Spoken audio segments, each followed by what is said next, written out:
경제 전문 심층 팟캐스트 이렇다 27회입니다. 안녕하세요. 저는 늘 나오는 숭이고요.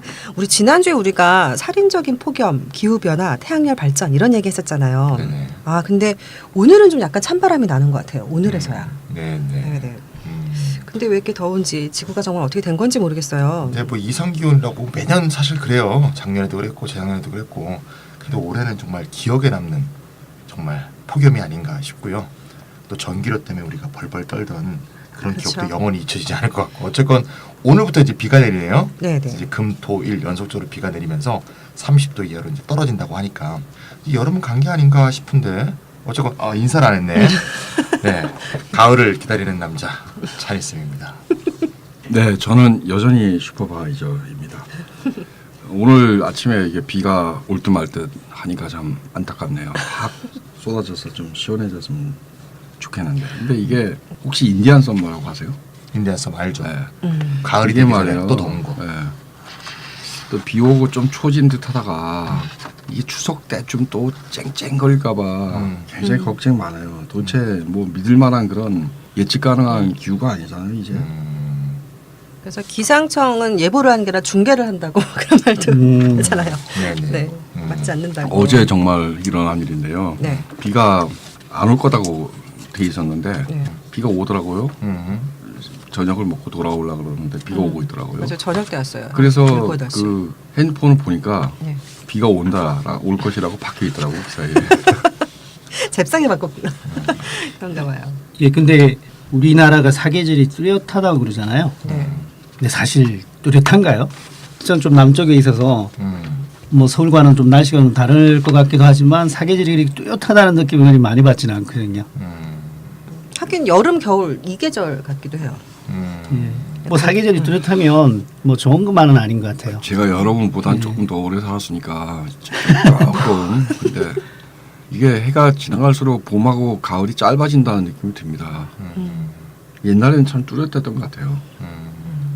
근데 뭐 사계절이 뚜렷하다고 해가지고 그렇게 좋은 것만 있는 건 아니지 않습니까? 옷도 뭐 매번 바꿔야 되고. 맞아. 예, 예. 저기 동남아시아 가니까 옷 한 벌 갖고 사계절 1년 내내 입던데. 아 옷을 많이 네. 사야 돼서 싫으신 거예요? 예, 제가 이제 인사를 안 드린 것 같아요. 예, 유프로입니다.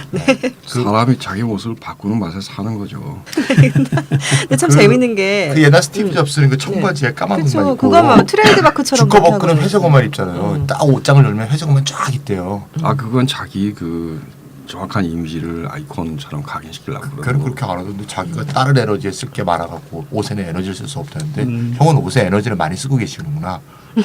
네 알겠습니다. 네. 네. 별로 그런 것 같지는 않은데 맨날 똑같은 거 입는 것 같은데. 네, 인사말만 들어도 세 분 성격이 좀 보이는 것 같아요. 네, 이제 인사말은 여기까지 하고요. 네네. 이제 본론으로 들어가 볼까 하는데요. 네. 오늘은 주간 경제 뉴스는 건너뜁니다. 네네. 별 이렇게 신통한 뉴스가 별로 없었죠. 아니, 뉴스를 뽑으려니까 기분 나쁜 것만 있어서 다 빼버렸어요. 아, 네. 네. 아, 우리 기분 위주의 네. 방송이기 때문에 바로 오늘의 주제로 들어가 볼까 하는데요. 아, 좀 어려워요, 이거. 오늘의 주제가 TPP입니다. TPP. 제가 TPT는 좀 알거든요. 아. TPT는 왜 이렇게 약 중에 까서 먹는 약 있잖아요. 예. 포에 조제돼 있지 않고 어. 그걸 말해요. 또 TPT. 일반 야사면 이렇게 까서 먹는 거. 아하. 근데 이번 주제가 TPP예요. 네. 네, TPP는 그 네. 약 이름이 아니고요. 네, 네. 오늘 우리가 다룰 주제인데 네. 환태평양 동반자 협정이라고 불리는 일종의 자유무역 협정입니다. 최근 뉴스에서 자주 나오는 것 같은데. 예. 이게 저 미국 대통령 선거에서 중요한 쟁점이 되어 있죠. 네. 네. 그 현 미국 대통령인 오바마는 TPP를 계속 추진한다는 입장이거든요. 맞습니다. 자기가 집권하자마자 또 중점적으로 추진해온 사업이고요. 그에 반해서 현재 미국 대통령 후보가 두 사람이지 않습니까? 네. 도널드 트럼프도 TPP에 강력하게 반대를 해요. 네. 그리고 오바마 대통령과 같은 당인 힐러리 클린턴도 반대하고 있습니다. 그리고 샌더스 의원도 반대를 했었죠. 그러니까 다 반대하니까 꼭 쟁점이라고 할 수는 없죠. 다 반대하는 거 아닙니까? 예, 오바마하고 클린턴이 싸우니까 쟁점이죠. 뭐 그렇게 볼 수는 있죠. 어떻게 보면. 네, 그래서 오늘은 도대체 TPP가 어떤 내용을 담고 있길래 이렇게 미국 정계가 이를 둘러싸고 이거 이쯤 되면 난리 아니에요? 맞아요. 네, 그런지. 대통령하고 국무장관이 싸우는 그쵸. 건데. 맞아요. 네, 그리고 차기 또 유력한 대선 당선자인 사람과 현직과 또 싸우는 거잖아요. 그렇죠? 맞습니다. 네. 네. 그러면 조마까지 TPP에 대해서 잠깐 설명을 해주셨는데 조금 더 자세하게 설명을 좀 해주셨으면 좋겠어요. 네, TPP는 이제 영어 약자인데요. 네. Trans-Pacific Partnership의 약자예요. Trans라는 거는 이제 가로지른다, 네네. 넘나든다 그런 의미를 갖는 접두어거든요. 네. 퍼시픽은 아시죠?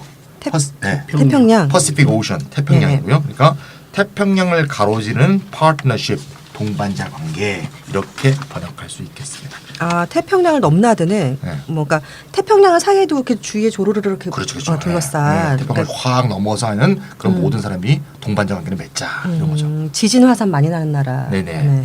그래서 비슷하죠 그림이. 네. 예, 예. 그래서 일본어는 그걸 이제 환태평양 경제 동반자 협정 이렇게 경제란 말을 집어넣기도 하고요. 조금 의역한 거죠. 왜냐하면 이제 경제 동반자니까. 핵심 내용은 이제 아시아 태평양 지대의 경제 통합을 목표로 일체의 관세 및 비관세 장벽을 다 철폐하고 커다란 이제 자유무역 지대를 만드는 거 이게 목표라고 볼 수 있습니다. 그럼 구체적으로 어떤 나라들이에요? TPP는 원래 2005년도 6월에 네. 뉴질랜드, 싱가포르, 네. 칠레, 브루나이 이렇게 4개국 체제로 출범한 자유무역 협정이었어요. 그때는 이름이 TPSEP라고 불렀는데 환태평양 전략적 경제 동반자 협정 이렇게 좀 불렀어요. 좀 길었어요. 그때만 해도 이제 지금 나라 이름을 보면 알겠지만 좀 큰 규모가 아니었겠죠. 쩔이 들리네요. 싱가포르에서 가서 한 대 맞습니다. 네. 칠레는 굉장히 네. 남미에서 경제적으로 발전한 나라로 알고 있습니다. 아, 네. 그러다 2008년도에 미국이 이를 주도하면서 참여국이 확대하기 시작하고요. 현재로서는 미국, 캐나다, 멕시코, 호주, 베트남, 말레이시아, 페루, 일본 등 8개국이 추가돼서 총 12개국이 참여하고 있는 상태입니다. 예, 그 나프타라고 있지 않습니까? 네네. 네. 북미 자유무역 협정인데 거기에는 미국, 캐나다, 멕시코가 그 참가국이거든요. 네, 세 나라가 하고 이 있죠. 세 나라가 모두 다 TPP에 포함이 됩니다. 그렇죠. 그래서 나프타는 사실상 TPP에 흡수되어 버렸다고 할 수 있고요. 그 TPP와 나프타 조항 사이에 충돌하는 것은 전부 다 새로 맺는 TPP 조항에 의존하도록 되어 있습니다. 네, 나프타 조항이 좀 사문화될 거라고 사문화되는 볼수 있죠. 거죠. 예. 예. 그 오바마 행정부는 TPP를 핵심 무역 어젠다로 2008년부터 추진해 왔는데요. 우여곡절 끝에 2015년 작년 10월 5일에 합의문이 타결이 되었고 현재 협상이 타결이 되었고요. 네네. 2016년 2월 4일 그러니까 올해 12개국이 협정문에 서명을 했습니다. 와 그럼 완전 최근이네요. 예, 최근의 일이죠. 아, 그럼 지금 TPP는 가동되고 있어요? 네, 아직은 아닌데요. 각국 의회의 이제 비준을 거쳐야 되죠. 비준을 기다리고 있습니다. 근데 비준 조건이 어떻게 되냐면 TPP 발효 이제 조건이겠죠. 네. 모든 국가가 이제 비준하고 60일이 경과하면 이제 발효되고요. 아니면 이제 서명 이후 2년이 흐른 상황에서 그러면 이제 2년이 흐르면 몇 년이 되죠? 2018년 2월 4일이 되겠죠. 2월 4일 이후에 최소 6개국이 서명하고 그 서명국의 GDP가 12개국 총 GDP의 85%를 넘으면 발효되게 돼 있어요.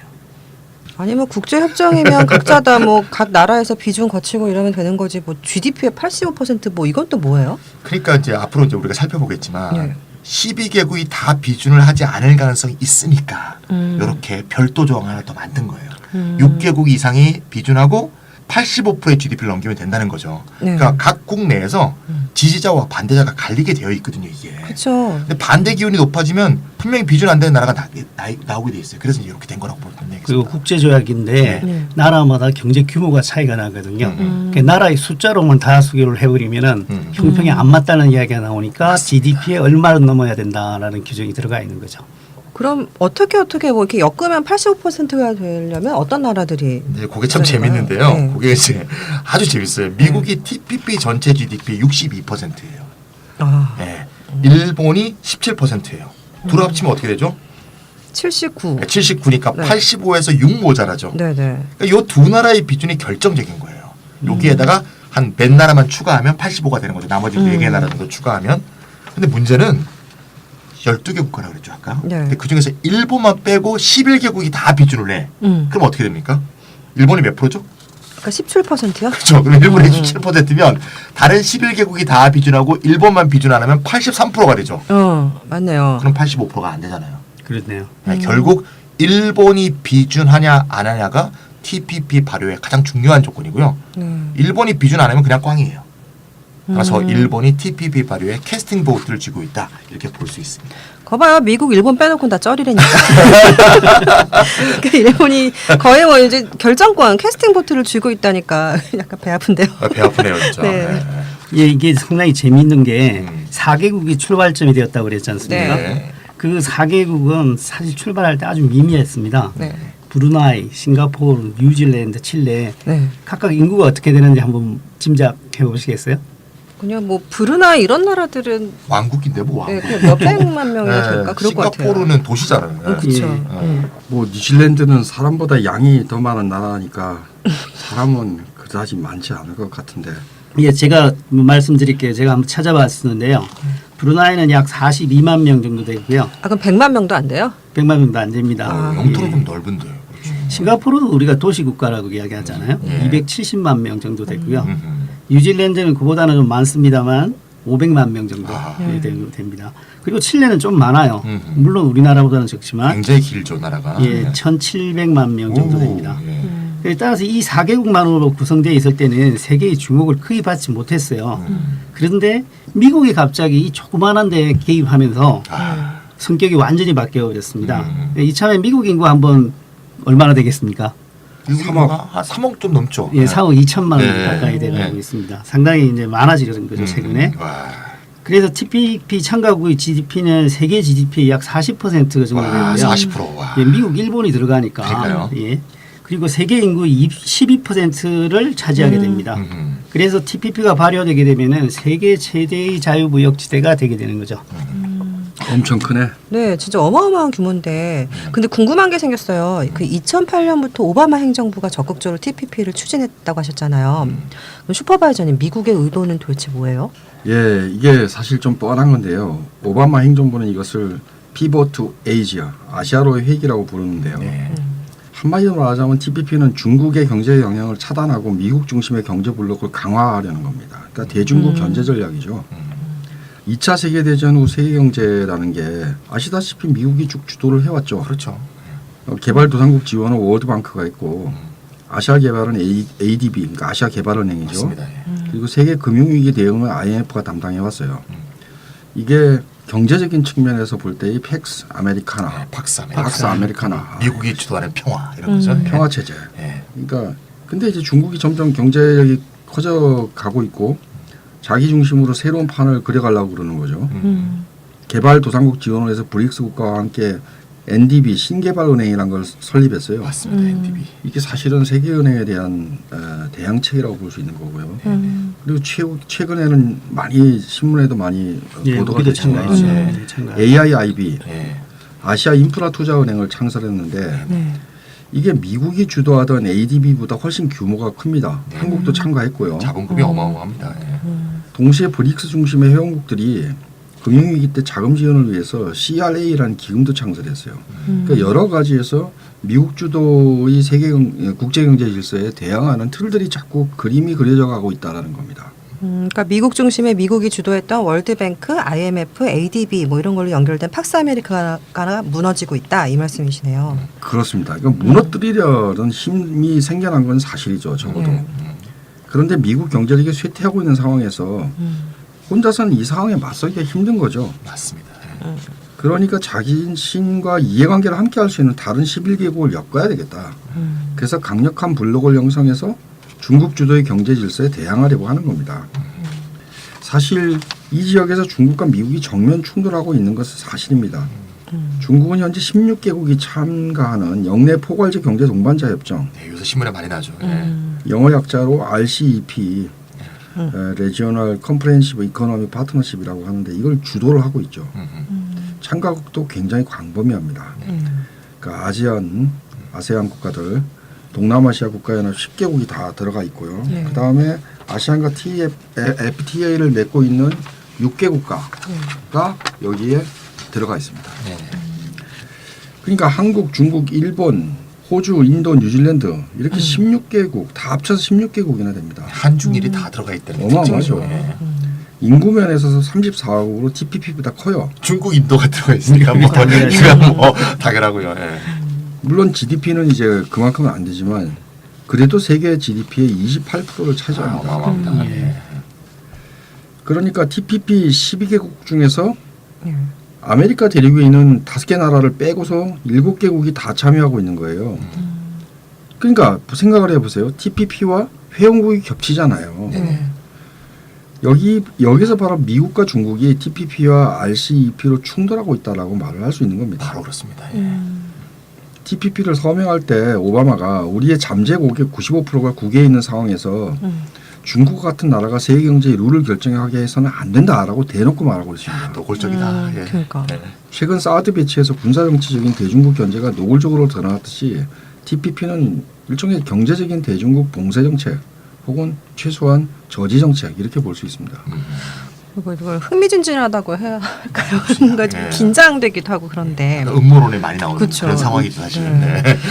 그러니까 중국을 견제하면서 태평양 지역에서 미국 주도의 세계 질서를 이제 유지하겠다 이런 계획이 TPP라는 말씀이신 것 같아요. 예.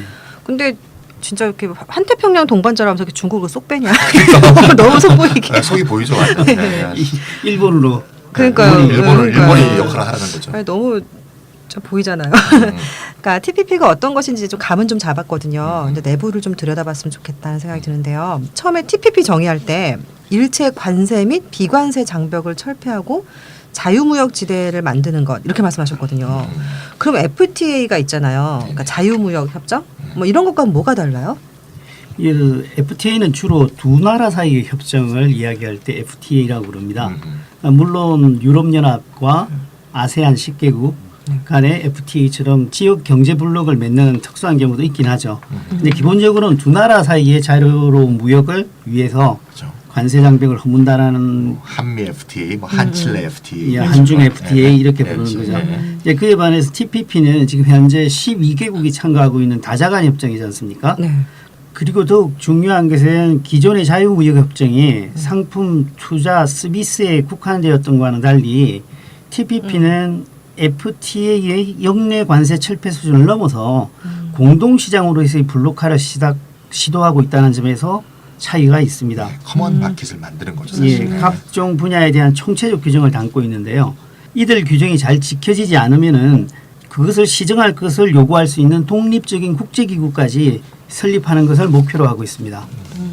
그렇다면 유로처럼 뭐 화폐가 단일화돼서 공동화폐를 쓰는 것까지는 아니지만 뭐 달러가 어쨌든 기축통화잖아요. 그러니까 맞아요. 달러를 그러니까 중심으로 해서 하나의 국가를 뛰어넘는 뭐 초국적 단일 커다란 경제블록 이런 것의 등장이다 이렇게 봐도 되겠네요. 예, 유로존에 비교할 수는 없지만 네. 아무래도 통화가 다 통일되어 있는 유로권에 비할 수는 없지만은 기존의 FTA보다는 훨씬 더 결속력이 강한 경제 블록을 목표로 하고 있다고 할 수 있습니다. 사실 미국이 다자간 무역협정인 WTO를 주도해 왔지 않습니까? 맞습니다. 국제무역기구를 주도해 왔죠. 그래서 전 세계적으로 자유무역을 실현하겠다라고 해왔는데 전 세계가 한꺼번에 참여하는 협정을 만들려고 하다 보니까 이해관계가 너무 복잡해져서 공동의 무역규범을 창출하지는 못했습니다.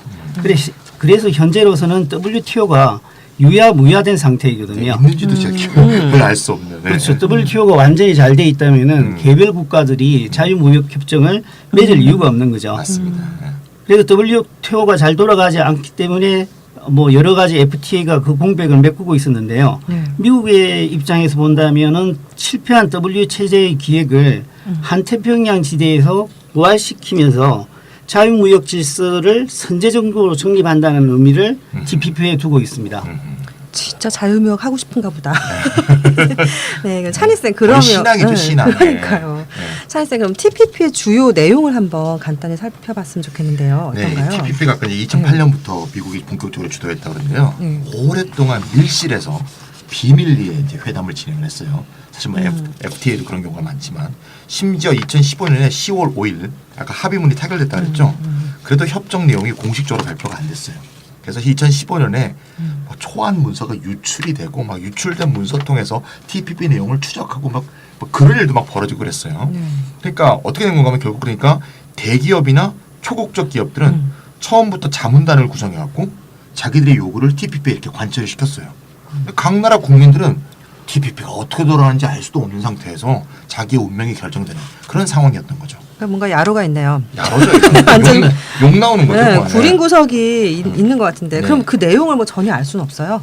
아닙니다. 알 수 있습니다. 네, 결국 2016년 네. 올해 1월 26일에 네. 공개가 됐죠. 법률 검증을 마친 TPP 협정 텍스트가 공식적으로 발표가 됐어요.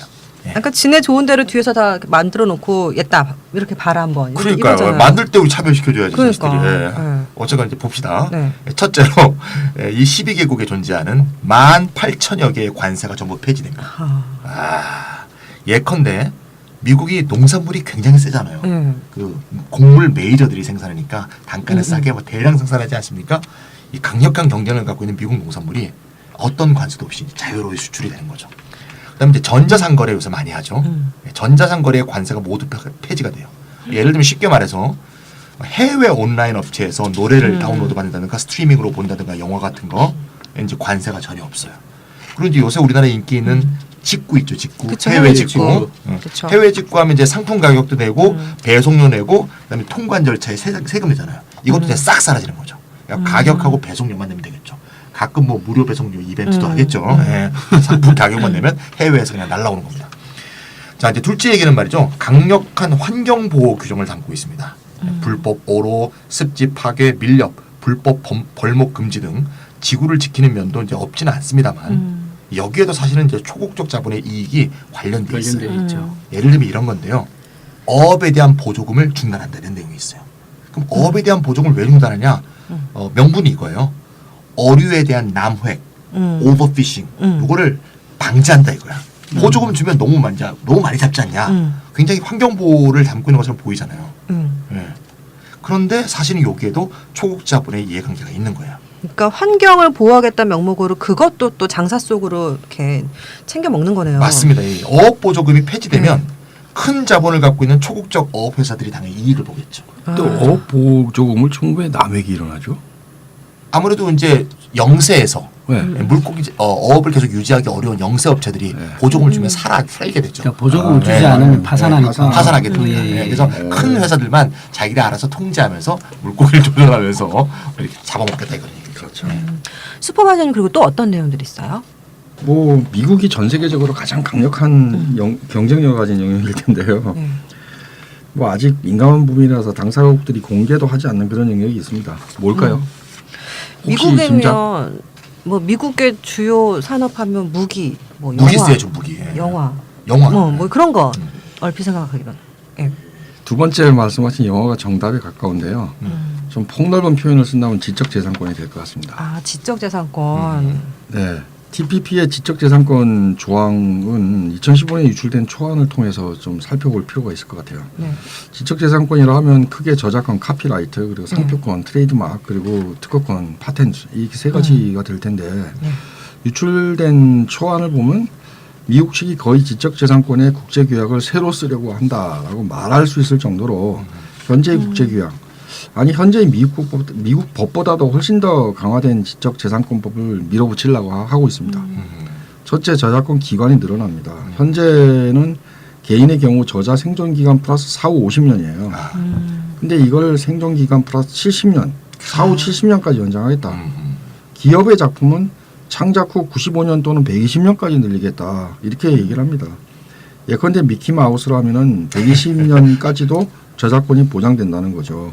야, 120년이면 그러면 뭐 스타워즈 같은 경우는 1970년대 만들어졌는데 네. 그 2090년대까지는 거의 2100년 정도까지 네, 저작권을 보장이 되는 거죠. 뭐 장난 아니죠. 네. 무지막지한 얘기인데 그것만이 아닙니다. 둘째는 DRM이라고 하는 게 있는데요. DRM. 디지털 저작물에 걸려 있는 자물쇠 일종의 보안 프로그램이라고 말을 할 수 있어요.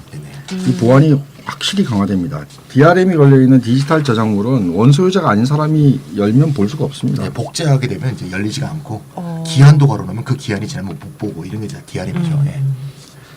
세 번째는 사업상 비밀의 오용에 관한 매우 모호한 규정들과 함께 기밀 정보를 컴퓨터 시스템을 통해서 접근 폭로하는 사람들에 대한 강한 처벌 규정을 담고 있습니다.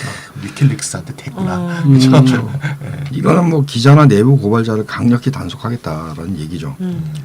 완전히 온라인 세계에서도 철벽을 쌓아두겠다 이런 얘기죠.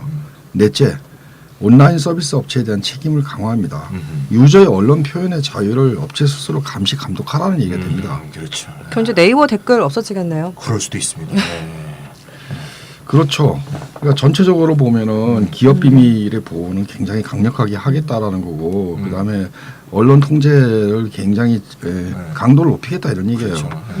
민주 사회에 이익이 되는 조항이 전혀 아니고 민주 시민들의 참여를 갖다가 계속 막는 그런 장애물이 될 것이 분명한 겁니다. 여기로 이게 다가 아닙니다. 5번째가 있는데요. 상업적 목적 없이 이루어진 저작권 침해에 대해 처벌합니다. 아, 이건 굉장히 심각한 겁니다. 상업적 목적이 없어도. 네. 저작권자로부터 공식적 항의가 없더라도 처벌할 수 있습니다. 이거 진짜 황당한 거죠. 아, 그 뭐 인용만 해도 네. 자칫하면 처벌할 수 있다는 거예요. 저작권을 신성화했다. 영화 스포일러 썼다가 영화사한테 그냥 잡혀가게 수도 되는 있겠네, 거예요. 진짜. 그 친고죄가 아니게 한다는 거죠. 네네. 그렇죠. 네. 여섯 언제든지 걸수 있는 거죠. 번째는 특허권인데요. 네. 식물, 동물 진단, 처방, 수술 방식 이게 다 특허 대상이 되었고 수술 방식도 특허다. 그렇죠. 야. 이건 한미 FTA에도 없던 거예요. 그러니까 기존 상품의 효과가 나아지지 않아도 기존 상품의 새로운 형태, 사용법 이게 특허를 받을 수 있도록 함으로써 특허의 무한 연장을 가능하게 만들어놨습니다. 아, 조금만 바꿔치기 하면 계속 특허를 연장할 수 있겠네요. 예. 수술 방식도 특허권으로 보호하겠다 그러면 한마디로 뭐 저작권 특허권이 있는 업체들의 이익을 최대한 크게 하면서 시민의 표현의 자유, 뭐 사생활 권리 이런 거 다 침해를 해도 무방하다 이런 조항들이잖아요. 아 그러면 이런 TPP 조항이 확정됐다면 이런 조약을 비준하는 그 12개국을 하셨는데 그 모두가 다 이걸 받아들이고 다 자기네 나라 자국법을 다 바꿔야 되는 그렇죠. 문제가 그게 생기는데 TPP죠. 지적재산권 문제에 대해서 한 말씀 드려야 할 것 같은데 네. 이게 사실 인격권과 재산권이 합체된 겁니다. 인격권적인 요소, 그 사람의 작품이다. 이런 건 보호해야 되겠죠. 그런데 재산권적 요소를 이렇게 강화해서 보호를 하고 게다가 시민의 표현의 자유, 사생활의 권리까지 침해하고 하면서 보호를 해야 되는가? 이거 생각해 볼 필요가 있는 거예요. 맞습니다. 재산권적인 측면은 물론 보호를 해야 그 사람이 만들어낸 노고를 보상을 받겠지만 없앨 수는 네. 없죠. 예. 보호가 짧으면 짧을수록 좋은 겁니다. 맞습니다.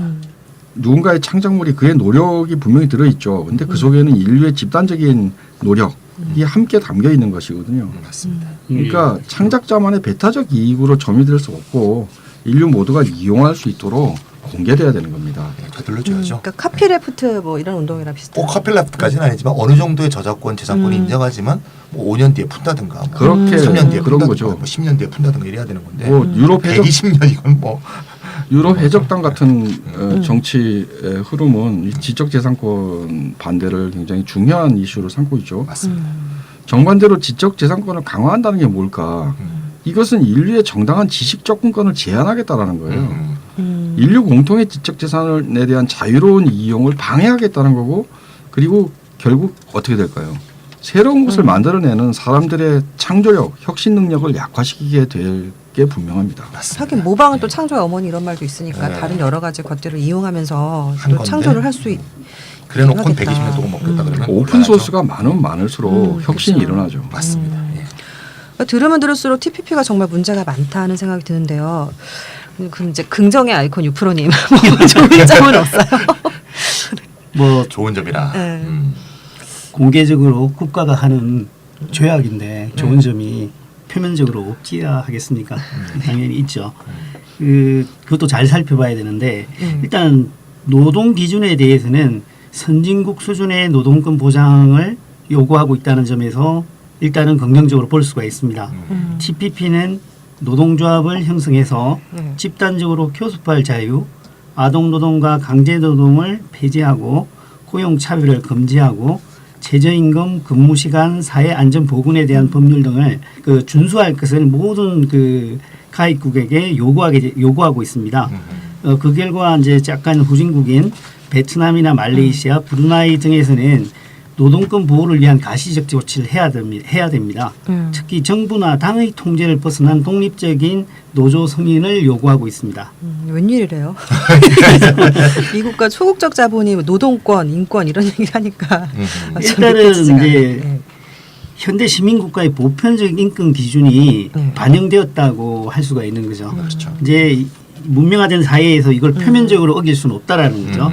그래서 분명히 명시한 것이고요. 그리고 이제 내면적으로 좀 잘 봐야 되는 것이 선진국에서 일반적인 노동 기준으로 통용되고 있는 것을 후진국에 바로 적용시키기는 상당히 어려운 점이 있습니다. 였죠. 이제 기술 수준이 떨어지는 후진국에서는 네. 보통 노동 집약적으로 생산을 하지 않습니까? 네. 그러다 보니까 노동권이 침해되는 일이 발생하게 되는 거죠. 그런데 이거는 개선되어야 되는데 후진국에게 선진국 수준의 인권 수준을 적각 실천하라고 하게 되면은 후진국은 상당한 경쟁력을 상실하게 됩니다. 맞습니다. 예. 그것 그게 때문에 이제 초국적자분이 초국제한이 노리고 있는 거죠. 네. 노동권을 위해서라기보다는 후발국이 강점을 가지는 노동 집약적인 산업을 통제하기 위한 수단으로 하고 있다라고 할 수가 있는 거죠. 맞습니다. 그런데 또 한편으로는 이렇게 요구는 하고 있지만은 사실상 지켜지지 않는다라는 것도 또 알고 있습니다.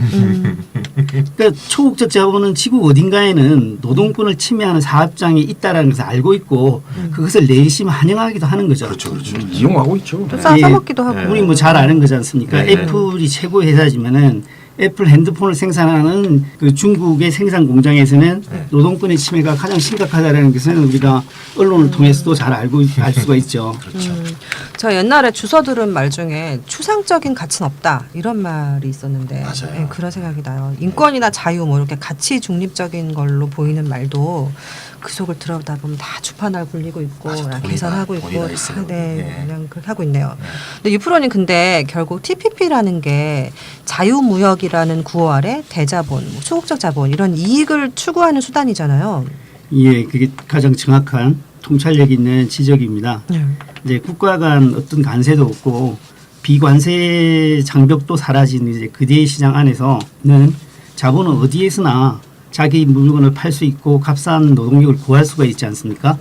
그리고 유리한 규정이 있는 곳으로 회사와 공정을 이전시킬 수도 있는 거죠. 그래서 사실상 노동권을 침해할 필요도 없습니다. 맞습니다. 비용이 많이 든다 싶으면 자유롭게 합법적인 다른 장소로 이동하면 되는 것이거든요. 그래서 이제 여러 학자들, 스카트들이 여기에 대해서 많은 비판적 이야기를 제기하고 있는데 몇 가지 소개해 드릴게요. 촘스키 아시죠? 네네. 예, 미국의 유명한 언어학자이고 아주 도발적인 비판적 지식인이죠. 예, 노엄 촘스키인데요. TPP를 다음과 같이 규정했습니다. 이윤과 지배를 극대화하고 노동자들을 서로 경쟁하게 만들어서 임금을 낮추고 불안정성을 높이는 신자유주의적 프로젝트라고 비판을 했습니다. 정의네 정의. 그리고 이제 민주당 미국의 민주당 대통령 선거 전에 출마했던 그 보니 샌더스 있지 않습니까? 네, 샌더스. 샌더스는 PPP가 노동자 가족들을 파멸시키고 대자본을 살찌울 것이다라고 비판했습니다. 그리고 이제 로버트 라이시라고도 하고 라이크라고 하기도 하는데 클린턴 대통령 때 노동부 장관을 했던 사람이죠. 이 기본소득을 지지하는 학자이기도 한데요. TPP가 뼛속 깊이 전 지구적 경쟁 속의 트로이 목마라고 규정을 했습니다. 멋있다. 트로이 목마. 그리고 이제 노벨 경제학 수상자인 이제 조지 스티글리츠 아시죠? 스티글리츠. 요즘 아주 그 활동적인데요. TPP를 옹호하는 사람들은 모든 사람들이 다 잘 살 수 있는 길을 보장하는 것이라고 말하곤 합니다. 그렇지만 사실은 소수 명분만의 특혜를 줄 뿐 많은 사람이 뒷전으로 밀리는 것이 TPP라고 주장하면서 한태평양 동반자 협정을 TPP를 환태평양 동반자 위장이라고 규정하기도 합니다. 이거 다 배우신 분들이 이렇게 다 하나같이 이렇게 비판적인 말들을 쏟아내고 있는데 전부 미국인이에요, 그리고. 네. 그러니까 한마디로 TPP는 태평양 연안에서 신자유주의 세계화를 완성한 거다. 뭐 거의 완성본이다 이렇게 말하고 싶은데요. 미국식 자본주의를 전 세계적으로 확장하고 뭐 국경도 허물고, 그러니까 미국에서도 차마 미국에서도 할 수 없었던 그런 이제 친자본주의적인 제도와 그리고 규칙, 법규, 관행 뭐 이런 걸 전 세계로 확장하기 위한 기획 뭐 이런 거잖아요. 네, 제대로 보셨습니다. 저는 이번 TPP 내용에서 가장 문제가 되는 것 중에 또 하나가 ISDS가 아닌가 싶어요. 테러 집단 IS. 그거는 이제 IS고요. 요거는 이제 ISDS예요. 예, 좀 끝까지 들어야 돼요. 예, 한미 FTA도 들어있고 나프타에도 들어있는 문제의 조항인데 저는 이게 어떻게 보면 테러리스트보다 더 위험한 것 같아요. IS보다 ISDS가 더 위험할 수 있다. 이 ISDS는 뭐의 약자인가 하면 오늘 영어가 많이 나오네요. 미치겠네요. Investor 네. State dispute settlement. 그러니까 인베스터 투자자와 네. 스테이트 국가 간의 네. dispute settlement 분쟁 해결. 음. 그러니까 투자자인 자본과 국가 간의 분쟁이 있을 때 이걸 해결한다 이 얘기예요. 좀 쉽게 설명하면 무역이나 투자 조약에서 외국의 투자자가 네. 상대방 국가의 법령이나 정책 등으로 인해서 이익이 침해됐을 때 투자자에게 해당 국가를 상대로 국제중재기관이나 중재재판소에 중재를 신청할 수 있는 권리를 부여하는 규정. 이게 ISDS입니다. 그러니까 투자를 했는데 그 나라 그 국가의 어떤 뭐 규약이나 뭐 이런 것 때문에 부당한 피해를 봤다고 지가 여기면 그럼 이제 중재를 요청한다. 바로 그겁니다. 예. 그러니까 일개 자본이 국가를 상대로 세계적으로 국제적인 중재를 요청하는 거죠. 실제 나프타에 있었던 사례를 제가 소개시키면 느낌이 타고 올 텐데요. 곡물 메이저 중에 가장 유명한 회사인 카길이라고 있죠. 우리나라에도 수많은 뭐 비료와 무슨 종자와 이런 걸 엄청나게 팔고 있는 회사입니다. 카길하고 멕시코가 붙었어요. 내용이 뭔가 하면 미국의 카길사가 고과당 옥수수 시럽이라는 걸 개발했대요. 이걸 갖고 멕시코의 탄산음료 시장을 장악한 거예요. 그래서 멕시코 정부가 고과당 옥수수 시럽, 이 옥수수 시럽이니까 당연히 이게 또 GMO입니다. 이게 예. 이것 등 설탕 이외의 감미료 사용료에 대해서 20% 소비세를 부과했어요. 그랬더니 카길사는 이것이 북미 자유무역협정조약의 평등조약 위반이다. 그래서 ICSID라는 국제재판소에 중재를 한 거예요. 그래서 이거는 멕시코가 잘못한 거다. 그래서 멕시코 정부한테 카길사에게 7,730만 달러를 배상하려고 판결을 내렸어요. 그래서 이제 그 유명한 잡지 있죠, 이코노미스트. 이건 좌파 잡지도 아니에요. 전형적인 리버럴즘 잡지인데 부수만 155만 부가 넘죠. 이코노미스트가 다음과 같이 ISDS에서 이제 주장을 했습니다. 정부가 가령 흡연을 억제하거나 좋은 일이죠. 네. 환경을 보호하거나 이건 좋은 일입니다. 핵지향을 예방하기 위해서 정부가 법률을 통과시키려고 그래요. 그럴 때마다 돈을 많이 받는 손해배상 전문 법인 변호사들로 구성된 비밀 재판소를 이용할 특별한 권리를 외국 기업에게 주는 것, 이게 바로 ISDS다.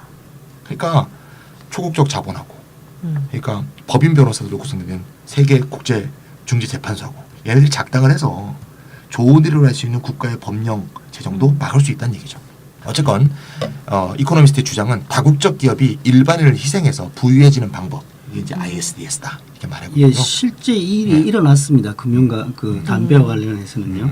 이제 필립 모리스가 저 스위스 회사잖아요. 필립 모리스. 예, 필립 모리스가 스위스와 우루과이 간에는 FTA가 맺어져 있습니다. 그래서 필립 모리스가 소송을 걸었어요. 우루과이 정부를 대상으로 정부의 금융운동이 우리 이익을 해쳤다 해가지고 지금 재판이 진행 중이거든요. 그러니까 실제적으로 이렇게 나타나고 있는 거죠. 그러니까 이제 ISDS라는 게 결국 이제 국가가 초국적 자본의 불리한 법령과 정책을 못 만드는 거예요. 그러니까 다국적 기업이 깡패네요. 그냥. 그러니까 국가 위에 초국적 기본이 그렇죠. 자본이 서 있다. 이게 명확하게 법적으로 이제 제도가 되는 거죠. 예. 저 기가 차네요. 아까 그 멕시코 사례 그건 진짜 당황스럽게 만드는데 보통 FTA는 조세는 예외로 하거든요. 규제에 대해서는 투자자 국가 소송을 할 수 있게 하는데 조세는 예외로 하는데 이 정도면 뭐 거의 나프타가 조세 정책까지도 이미 한 겁니다. 조세 정책까지도 독자적으로 펼칠 수가 없게 된다는 건데요.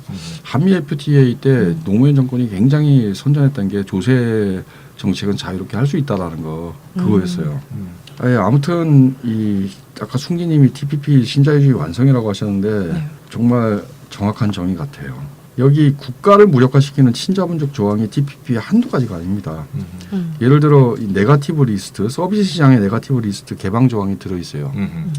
뭐 한미 FTA에 이 조항이 들어있어서 여러분들이 많이 아실 것 같은데 그러니까 특별히 네거티브, 즉 제외 리스트에 들어있지 않으면 그냥 자동적으로 개방한다는 거예요. 그렇죠. 그러니까 이렇게 되면 미래에 새롭게 생겨나는 분야는 무조건 완전 개방하게 돼 있는 거예요. 이거 황당한 거죠. 그렇죠. 그러니까 사실상 거의 개방인 거죠. 맞습니다. 시티은행이 예컨대 새로 파생금융 서비스를 개발했다. 그렇게 칩시다. 그럼 그건 그냥 자동적으로 개방이 되는 거예요. 두 번째는 국가 소유 기업 SOE에 대한 규정도 추가되어 있어요. 그러니까 국가 소유 기업이 불공정한 경쟁 우위를 가져서는 안 된다라는 거예요. 근데 국가 소유 기업이라는 규정이 매우 애매한 겁니다. 이건 사실 거의 모든 공기업을 망라하는 거고요. 공기업의 압박을 가해서 민영화를 유도하는 수단으로 이게 악용될 수도 있는 겁니다. 이런 정도면 사실상 국가의 정책적인 재량권 이걸 허용하지 않겠다는 이야기와 같은 거거든요. 그렇습니다. 예. 그러니까 특히 뭐 국유기업의 민영화까지 요구한다는 것은 나라마다 그 역사성이 나라의 경제는 그 역사성을 가지고 특수성을 가지지 않습니까? 이런 것을 전혀 고려하지 않고 단 하나의 논리, 즉 시장의 원리로만 경제를 조직화하도록 만들겠다라는 이야기거든요. 그럼 이 이야기는 경제 주권을 포기하라는 이야기고 한마디로 주권 국가의 무장 해제를 요구하고 있다라는 거죠. 뭐 이런 대로라면은 모든 자유무역의 조항들은 정부는 잠자고 있으라라는 이야기인데 이것은 예전에 뭐 사실상 전설로만 있던 가상의 국가인데 치안과 국방만을 담당하는 야군 국가로 돌아가라는 이야기나 마찬가지인 거죠. 네, 그 야경 국가라는 게 사실 뭐 고전적 자본주의 시대, 고전적 자유주의 시대의 자본의 논리였잖아요. 그다음에 이제 TPP는 이제 신자유 시대의 자본 논리다. 이렇게 이제 대별할 수 있을 것 같고요. 한마디로 이런 얘기죠. 뭐 시장 질서가 자연 질서다. 고로 정부와 같은 인위적 질서는 이 자연 질서에 개입하지 말라. 이런 어떤 사고 방식이 아닐까 하는 정글의 생각이 듭니다. 법칙도 아니고. 네. 예. 근데 이해가 안 되는 게요. TPP는 이렇게 뭐 초국적 자본이 아예 그냥 국가를 그냥 다 소유해버리는, 사버리는 사태 이렇게 볼 수 있잖아요. 미국, 일본은 이제 뭐 남겨먹을 게 많으니까 그렇다고 치고 그럼 다른 그 쩌리 국가들 10개 국가들은 왜 이 TPP에 서명을 한 거예요? 예, 그 참 그걸 다 알기는 상당히 힘든데 지적하기 했는데 크게 두 가지 정도는 말할 수 있을 것 같아요. 예, 첫 번째는 자유무역 자체 이데올로기입니다. 그러니까 자유무역은 모든 참가자들에게 이익을 가져준다는 경제 이론이 각국의 정치 경제 엘리트들의 머리를 지배하고 있는 거죠. 하나의 신앙처럼 되어 있기 때문에 자 자유무역 그럼 강제무역 당연히 자유무역이 좋다고 하게 되는 거죠. 뭐 보호무역하면 갑자기 전쟁이 나지 않을까 뭐 이런 있는 거죠. 이런 식의 공포도 있고요. 예, 두 번째가 이제 제가 더 강조하고 싶은 건데요. 이익을 보는 것은 특정 국가가 아니라는 거죠. 나라 자체가 하나의 단일한 이해를 가지고 있는 게 아니라는 그 말입니다. 그러니까 모든 나라 안에는 이익을 보는 세력, 계급, 집단이 존재하고 손해를 보는 세력, 계급, 집단이 존재하는 거죠. 그래서 한 나라가 완전히 이익이고 한 나라가 완전히 손해라는 말은 못하는 것이고 이익을 보는 계급, 집단, 세력들을 우리는 봐야 되는데 TPP 서명국의 정부가 이익을 보는 세력, 계급, 집단과 연결되어 있거나 그들의 일원이라는 거죠. 그럼 이익을 보는 것은 무엇이냐? 그 강대국 뭐 약소국을 다 떠나서 대기업과 초국적 자본이 이익을 본다라는 거죠. 그래서 지금 서명국의 정부는 대기업과 초국적 자본의 이해를 대변하고 있다. 그렇기 때문에 이런 데 서명하게 된다라고 말씀드릴 수 있겠습니다. 그리고 이제 자유무역의 가장 폐해로 말씀드릴 수 있는 것은 TPP가 소득 양극화에 기여하게 되는 거죠. 그 모든 참가국의 소득 양극화에 기여하게 되기 때문에 선진국에 사는 국민이라도 노동자 계급은 손해를 보게 되는 거죠. 보게 되는 거죠. 그러니까 TPP가 결국은 소득 양극화, 그러니까 이제 소득 불평등 이것을 더 심화할 것이다 이 말씀이시네요. 그럼 이제 격렬하게 TPP를 반대해야 될 이유가 생긴 것 같아요. 그러니까 뭐 스스로 개돼지라고 생각하는 사람들의 이해를 생각해서 반대를 해야 될 것 같은데 세 분 말씀을 듣다 보니까 사실 아까부터 가지고 있던 의문이 좀 풀렸거든요. TPP는 그 오바마가 주도한 거고 중국을 견제하면서 미국의 이익을 추구하기 위한 것인데 왜 클린턴이나 트럼프는 이렇게 기를 쓰고 반대하나 하는 의문이 좀 풀렸어요. 네, 맞아요. 같은 당인데 둘 다. 그러니까 이제 답은 뭐 미국인이라고 해서 TPP로 다 이익을 보는 게 아니다. 이제 미국에서 TPP로 손해를 보는 사람이 더 많다. 그러니까 이제 표를 의식한 거겠죠. 사실 예, 힐러리 그렇습니다. 클린턴이 뭐 이렇게 손해를 보는 노동자 계급의 이익을 막 대변할 것 같지 않고, 그러니까 표를 얻겠다 이거 같은데, 그러면 뭐 TPP로 이익을 보는 사람들의 표가 더 많으면 반대할 리가 없을 거 아니에요. 표가 맞아요. 떨어지는데. 맞아요. 그 투표는 1인 1표거든요. 그렇죠. 주식회사와는 다르거든요. 1주식 1표가 아니라 그렇기 때문에 지금 현재 다수 미국 노동자의 입장을 외면하고는 클린턴이 대통령 선거에서 이기기가 힘들기 때문인 거죠.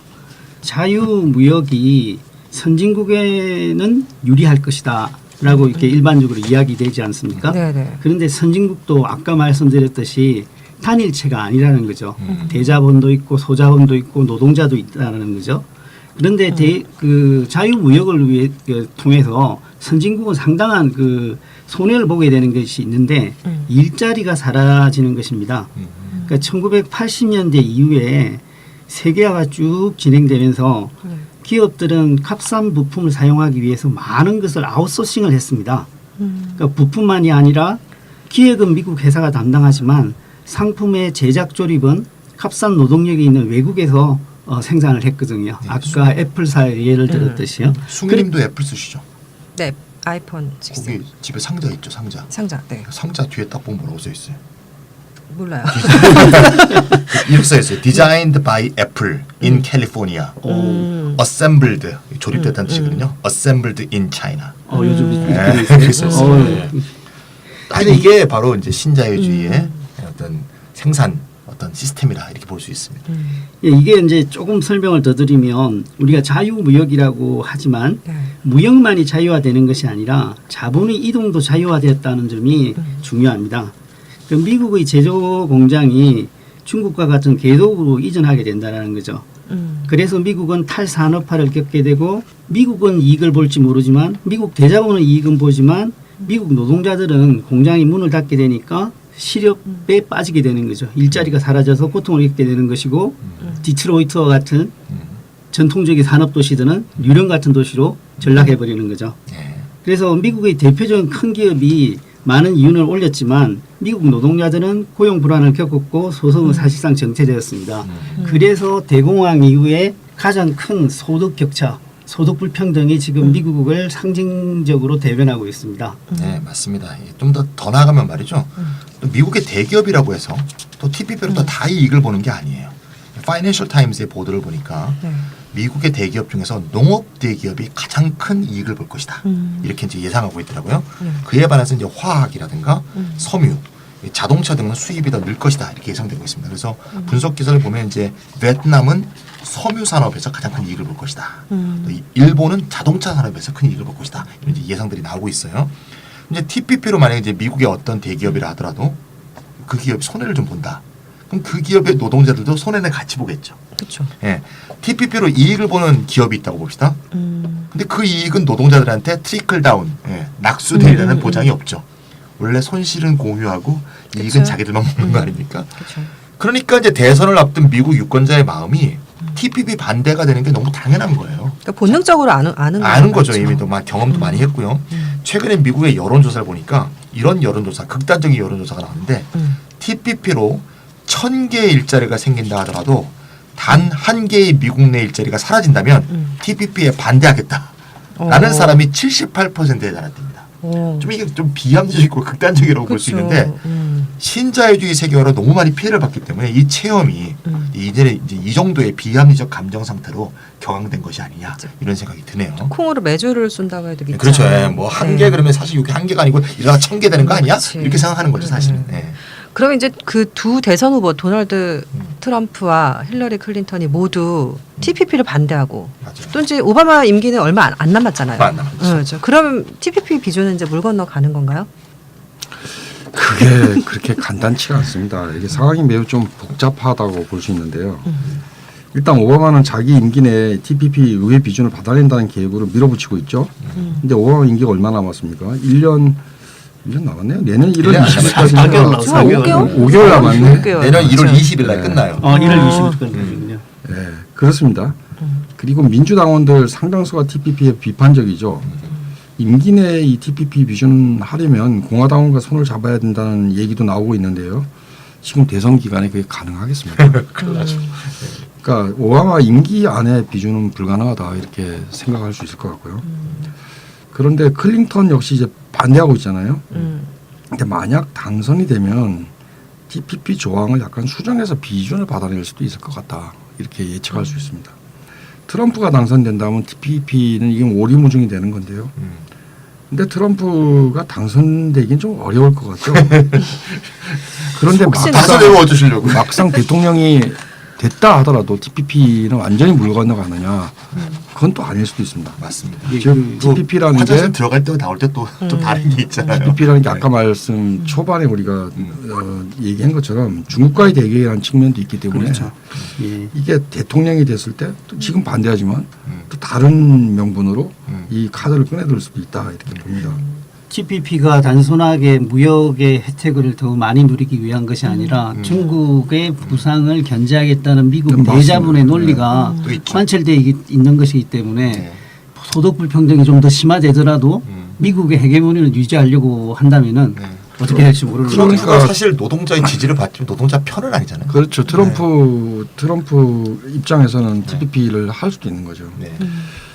그래서 결국은 어떻게 되건 미국과 일본 의회에서 비준이 이루어지지 않을까 싶는데 지금은 선거 시기니까 미국 대선에서 두 후보가 다 TPP를 반대하고 있지만 미국의 국가가 얼만큼 대자본으로부터 자율적일 수 있는가 이 부분에 대해서 저는 다른 생각을 하기 때문에 어쨌건 우여곡절을 거쳐서 서명한 지 2년째 되는 2017년 12월 전까지는 TPP가 발효되지 않을까 이렇게 예상해 볼 수 있습니다. 아주 끔찍한 시나리오지만 뭐 현재대로 간다 그러면은 그렇습니다. 물론 버니 샌더스가 후보였다 대통령이 된다 그러면 이제 다른 세상이겠지만 그런 세상은 오지 않았습니다.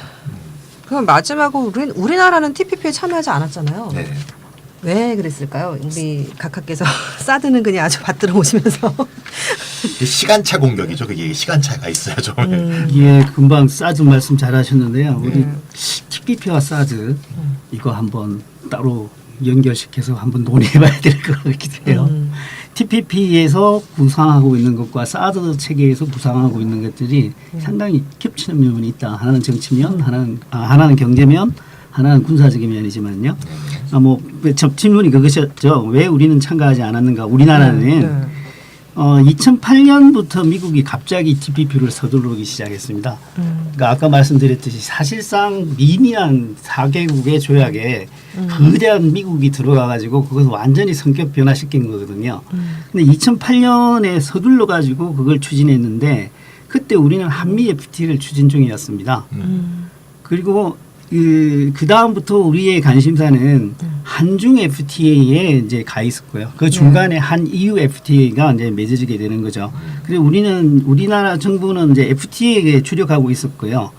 일본을 제외한 상당수 TPP 멤버 국가는 방금 말씀드린 FTA 조약으로 사실상 관련이 맺어져 있습니다. 그래서 TPP 자체에서는 크게 관심을 두지 않아도 될 정도라고 처음에 판단을 했던 거죠. 근데 무역상으로는 그러합니다. 무역상으로는 그러한데 조금 전에 말씀드렸듯이 TPP가 미국의 전략적 구도 속에서 진행되고 있다면은 정치 외교적인 동맹 관계에 있는 우리로서는 또 TPP가 우리 정부로서는 또 간과할 수가 없는 거거든요. 그래서 앞으로 TPP가 순조롭게 만일 진행이 된다면은 미국이 2013년부터 우리나라의 TPP에 가입할 것을 요구해 왔는데 그 압력이 점점 더 커질 거로 생각이 들어요. 그러니까 딴 사람들 가입할 때 묻어서 해야 되는데 TPP에 올라타지 않은 게 실수였다. 아니면 뭐 늦게 올라타게 되면 불리한 조건을 또 수용할 수밖에 없을 거다. 뭐 지강료를 지불해야 된다. 네, TPP 좋아요, 그렇죠. 그런 예. 입장을 이제 부추기면서 지금이라도 빨리 TPP에 참여하자 이렇게 주장하는 사람들도 간혹 보이더라고요. 예, 네. 그 보수 언론에서는 네. 이미 일본에게 선수를 뺏겼다. TPP가 더 그 세계적인 그 추세인데 일본은 들어가는데 우리가 못 들어갔다는 게 말이 되느냐 이렇게 이야기를 하고 있죠. 아니 뭐 좋지도 않은 걸 이렇게 미리 하려고 이렇게. 근데 TPP는 그럼 과연 우리나라는 어떻게 해야 될까요? 그러면? 우리나라도 이제 초국적 기업, 이제 삼성, 현대 이런 것들이 초국적 기업이라고 할 수가 있는 거죠. 전 세계를 대상으로 사업을 하고 있고 생산 기지도 전 세계적으로 지금 구축돼 있단 말이죠. 그런 입장에서는 우리 대기업, 재벌 입장에서는 시장을 보장받을 수 있는 더 큰 시장을 보장받을 수 있는 TPP를 원하겠지만 미국의 예에서 우리가 이제 추론해 올 수 있듯이 노동자들 서민의 입장에서는 불평등이 심화되고 일자리의 안정성이 위협받게 되기 때문에 결코 득이 되지 않는다라고 생각이 듭니다. 그러면 대자본이 이익이 되면은 그래도 노동자에게는 또 이익이 되지 않겠는가, 서민들한테는 이익이 되지 않겠는가 이야기할 수도 있겠지만 이미 이제 아까 말씀드렸듯이 우리나라 초국적 기업들도 생산 기지가 전반적으로 해외에 많이 나가 있기 때문에 대기업의 이익이 일반 서민의 이익으로 잘 이어지지가 않습니다. 그러니까 자주 이야기하는 거죠. 트리클 다운 이펙트는 이제는 없다라고 이야기하지 않습니까? 예, 그런 점에서는 그 서민과 노동자들, 농민들, 그 도시 그 자영업자들의 측면에서는 TPP는 유리하지 않다라고 이야기할 수 있겠고요. 아까 이제 전반적으로 논의할 때 TPP가 경제 정책의 재량권, 경제 주권을 침해하는 악성 요소들을 갖고 있습니다. 우리가 그 사회적인 발전을 위해서, 환경을 위해서, 그리고 고용의 안정을 위해서 여러 가지 법규를 만들 수가 있지 않습니까? 네. 이 법규들을 비관세 장벽으로 규정하고 있는 것이 TPP거든요. 그렇죠. 그 초국적 자본들은 규제 때문에 일관되지 않은 나라마다 다른 규제 때문에 사업하기가 힘들다라고 이야기를 하면서 TPP에 의한 그 조화된 규제 체계를 이야기합니다. 그런데 규제라고 하는 것은 네. 사업을 못하게 하게 하는 것이 아니라 그만한 이유가 있어서 다 만들어진 것이거든요. 그만한 이유가 있다라는 것은 경제적인 것은 아니지만 사회적으로, 문화적으로, 그리고 특히 환경이나 소비자, 노동자를 보호하기 위한 조치들이 규제 조항에 많습니다. 이 규제를 해체하기를 원하기는 것이기 때문에 우리는 여러 규제를 대기업의 이윤 추구에 맞게 재편하려는 그 TPP에 대해서는 반대해야 된다고 저는 생각을 합니다. 그 조화된 규제라는 게 사실은 이렇게 저렇게 각국마다 다른 규제 상황을 최소 규제로 그러니까 하향 평준화해서 맞추겠다는 얘기인 거고 그 배경에는 사실은 시장은 완전하다는 전제가 깔려 있는 겁니다. 그러니까 규제 없는 상태 이것을 자연 질서라고 보는 시장 이데올로기가 TPP의 배경에 있다는 겁니다. 근데 사실 역사적인 자본주의 역사의 경험에서 알 수 있듯이 시장에는 취약한 점이 굉장히 많습니다. 이런 문제를 간과하고 그냥 시장 논리에 모든 경제를 다 맡기겠다. 이것은 아주 위험한 일이라고 생각합니다. 그러니까 미국 대통령 선거를 보시면 아시겠지만 거의 모든 후보들이 이 사람들은 유권자를 의식해야 되기 때문에 네. 미국적 신자유주의를 반대하는 것 아닙니까? 우리 거기서 오히려 신자유주의의 이데올로기가 이미 파산했다라고 확인할 수 있을 것 같습니다. 뭐 그렇기 때문에 한국도 신자유주의와 자유무역에 대한 맹목적 맹신에서 좀 벗어날 필요가 있다. 대외경제강제의 새로운 구축 방향에 대해서 고민할 시점이 됐다 이렇게 생각합니다. 네, 오늘 우리가 TPP를 다뤄봤는데요. 네. 저는 이제 교황청 입장으로 좀 마무리를 짓고 싶은데 그렇죠. 네. 네, 교황청의 그 WTO 대표가 있어요. 토마시 대주교라고 하는데 네. 이분이 이제 2013년 12월에 있었던 제9차 WTO 장관회의에서 TPP와 TTIP라고 이제 미국하고 EU의 이제 FTA라고 볼 수 있어요. 이거에 대해서 이제 막 비판했습니다. 이걸 뭐라고 얘기했냐면 비대칭적 지역무역 협정이다.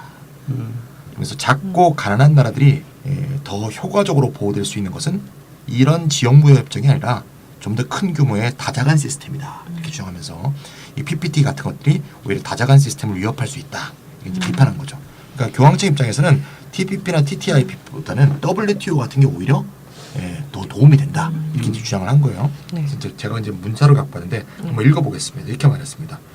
소수자가 부의 기하급수적 성장을 경험하는 동안 광범위한 대다수를 이 한 줌의 무리가 누리는 번영으로부터 분리시키는 장벽이 높아지고 있다. TPP가 그런 거라는 거죠. 이러한 불균형은 시장과 금융투기의 절대적 자유를 옹호하는 이데올로기의 결과다. 결국 공동선을 향한 경계의 임무를 부여받은 국가의 권리가 완전히 상실되었다. 이리하여 새로운 독재가 탄생됐다. 이 독재라는 건 당연히 초국적 자본의 독재를 말하는 것이 되겠죠. 한 줌의 무리라는 말이 인상적이네요. 한 줌의 무리. 그러니까 이 네. 한 줌의 무리가 돈 좀 벌겠다는데 걸리적거리는 건 다 네. 치우겠다. 법령, 네. 국가죠. 제도. 네. 그런 거 장벽이 오히려- 높아졌다고 설명하는 것도 참 인상적이네요. 사실 이런 무역협정의 장벽을 허문다 그러지만 아까 초반에 알아봤듯이 그 지적재산권 같은 건 장벽을 쌓는 거 아니에요? 그러게요. 맞습니다. 어떤 면에서 사실은 교황청이 많이 똑똑해졌어요 최근에. 바티칸의 입장에 깊이 아까 공감하게 님이 되네요. TPP는 신자유주의 완성이다. 완성이라고 그랬지 않습니까? 그 완성이 어떻게 귀결되는지 그 미국 대통령 선거가 정말 관심을 놓을 수가 없습니다. 우리가 눈을 TPP 부릅뜨고 때문에. 예. 잘 지켜봐야 될 것 같아요. 네, 우리나라 아직 TPP에 가입이 안 된 상태에서 앞으로 어떻게 진행이 될 것인가에 대해서 앞으로도 계속 지켜봐야 될 것 같습니다. 네, 오늘 이렇다 27회는 TPP에 대해서 알아봤는데요. 청취자 여러분들 재밌게 들으셨는지 모르겠어요. 저는 굉장히 재밌었거든요. 네. 네, 이제 날씨가 좀 풀렸습니다. 이제 선선한 바람이 좀 불기 시작했더라고요. 네, 건강 유의하시고요. 다음 주에 저희는 또 뵙겠습니다. 안녕히 계세요. 안녕히 계세요.